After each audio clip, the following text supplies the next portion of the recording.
leur relation aurait pu très rapidement tourner au vinaigre.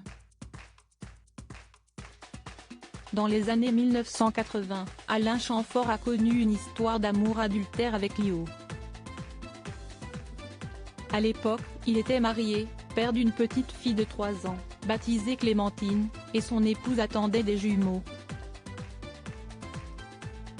Pourtant, le chanteur a souhaité explorer une autre voie amoureuse quelque temps. Quitte à amener Wanda Maria Ribeiro Furtado Tavares de Vasconcelos, de son vrai nom, partout avec lui. Au printemps 1979, alors qu'il travaillait sur son 3e album Pause avec Serge Gainsbourg, décédé il y a 32 ans jour pour jour, Alain Chamfort a effectivement décidé de s'exporter un temps aux États-Unis, à Los Angeles. Le résultat, on le connaît et on le chante dès que Manu rêva, Palais Royal ou Géant passe à la radio. Mais le voyage a aussi été l'occasion de vivre de drôles d'expériences, notamment un début de plan à 3 complètement raté.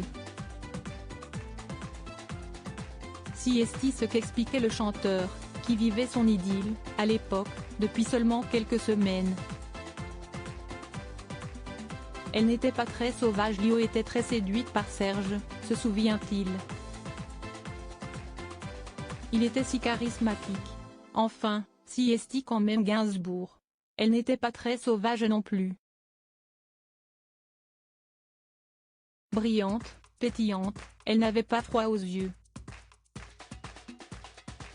Un soir, nous étions tous les 3 à l'hôtel et Serge a commencé à s'approcher d'elle.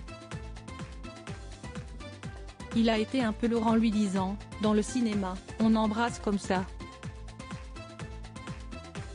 Moi je n'étais pas contre faire un plan à 3, mais je ne la connaissais pas encore assez pour savoir quelles étaient les limites de notre relation, donc je ne suis pas intervenue.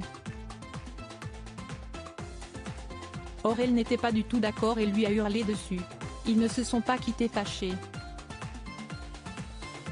Alain Chamfort a retrouvé Lio plus tard dans les studios et lui a composé La Reine des Pommes en 1983 et l'album Pop Model en 1986. Les deux ex se sont même croisés en 2012 sur le plateau de l'émission Vivement Dimanche et ne semblaient avoir conservé que les bons souvenirs. Elle m'a dit qu'elle avait été très amoureuse de moi et que je n'avais pas la place que je mérite, racontait-il. C'était assez émouvant, 25 ans après.